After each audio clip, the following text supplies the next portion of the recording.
तो हेलो दोस्तों, आप सभी का स्वागत है आज के इस नए वीडियो में नए टॉपिक के साथ। आशा करता हूं कि आप सभी बहुत ही मस्त होंगे और अपने अपने पढ़ाई में अच्छे से व्यस्त होंगे। तो इस प्रकार से आज की इस प्यारे से लेक्चर में आज का जो सेशन है बहुत ही और बहुत ही इंपॉर्टेंट होने वाला है, क्योंकि आज के इस लेक्चर में हम लोग आज के जो क्लास है इसमें हम लोग 12 फिजिक्स के अंतर्गत यूनिट नंबर 8 का अर्थात यूनिट नंबर 8 के अर्थात परमाणु एवं नाभिक के अंतर्गत जितने भी इंपॉर्टेंट टॉपिक हैं उसको हम लोग आज की इस वीडियो में कवर करने वाले हैं। कौन सा यूनिट? यूनिट नंबर 8 के अंतर्गत जितने भी इंपॉर्टेंट टॉपिक हैं इसको आज की इस लेक्चर में हम लोग कवर करने वाले हैं। आपके बोर्ड एग्जाम 2025 के लिए कौन कौन सा महत्वपूर्ण होने वाला है, कौन कौन सा आईएमपी टॉपिक होने वाला है, इसके बारे में आज की इस क्लास में डिस्कस करेंगे।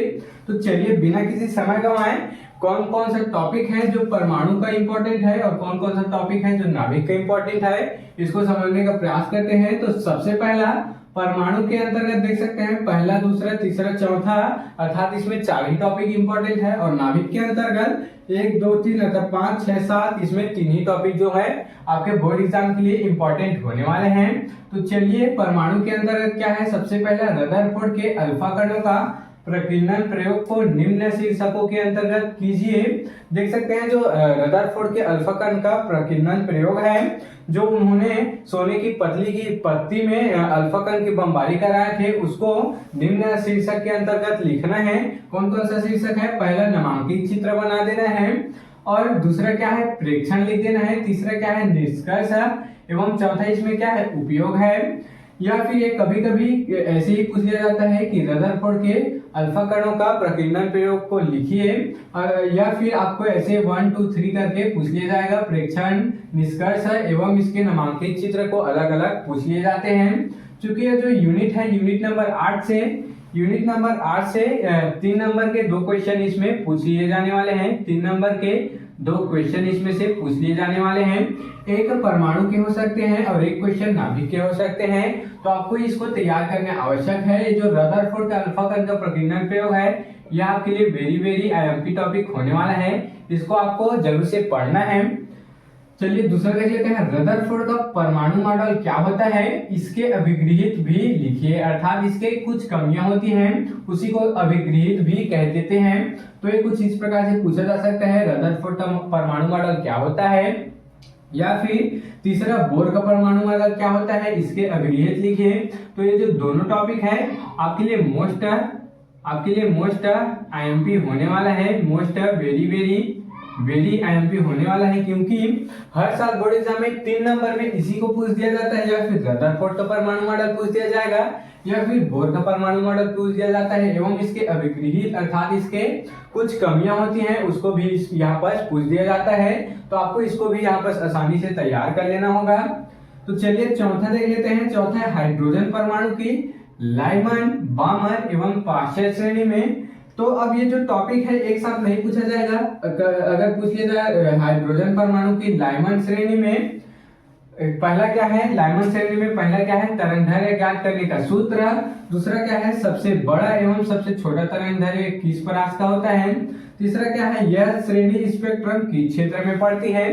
तो ये जो टॉपिक है यहाँ पर 3 टॉपिक यहाँ पर हम लोग एक ही में कवर कर दिए हैं। ये अलग अलग आपको पूछेगा। अगर ए सेट में देखो क्या होता है, ए सेट और बी सेट और क्या होता है, सी सेट होता है।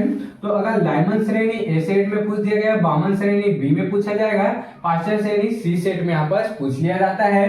तो आपको इसको पूरा तैयार कर लेना है कि हाइड्रोजन परमाणु के लाइमन श्रेणी में ये तीनों कंडीशन, और हाइड्रोजन परमाणु के बामन श्रेणी में तीनों कंडीशन, और हाइड्रोजन परमाणु के पाश्चर श्रेणी में तीनों कंडीशन यहाँ पर आपको समझ लेना है अच्छे से। इसको हम लोग कवर कर चुके हैं, इसी चैनल में कवर कर चुके हैं। सारा वीडियो का लिंक नीचे डिस्क्रिप्शन में दे दूंगा, आप वहां से समझ लीजिएगा। क्या है, तरंगदैर्घ्य ज्ञात करने का सूत्र आपको याद रखना है, चाहे वो लाइमन श्रेणी हो, बामर हो, चाहे पाश्चर श्रेणी हो, आपको सभी में तरंगदैर्घ्य ज्ञात करने का सूत्र याद रखना है, तथा सबसे बड़ा और सबसे छोटा तरंगदैर्घ्य किस परास का होता है उसको याद रखना है।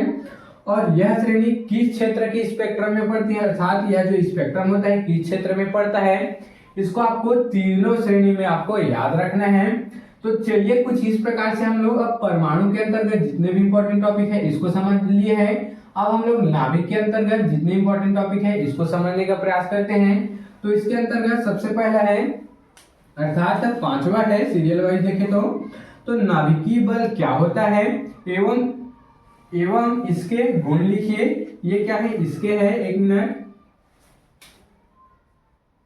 क्या बोला गया, नाभिकीय बल क्या होता है एवं इसके गुण लिखिए। देख सकते हैं जो टॉपिक है आपके लिए वेरी इंपॉर्टेंट होने वाला है, वेरी इंपॉर्टेंट होने वाला है।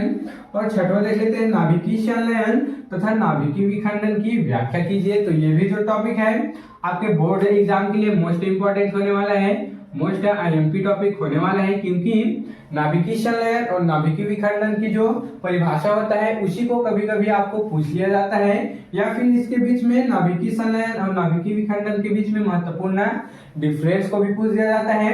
यहाँ पर महत्वपूर्ण आपको 5 या फिर 6 अंतर लिखना होता है, जिससे आपको 3 में 3 मार्क्स मिल जाता है। तो ये तीनों जो टॉपिक है आपके लिए वेरी इंपॉर्टेंट होने वाला है, वेरी इंपॉर्टेंट होने वाला है। आपको तीनों टॉपिक को इस नाभिक के चैप्टर से तैयार कर लेना है, और भी अलग अलग टॉपिक है, न्यूमेरिकल्स है, उसको भी आपको पढ़ना है।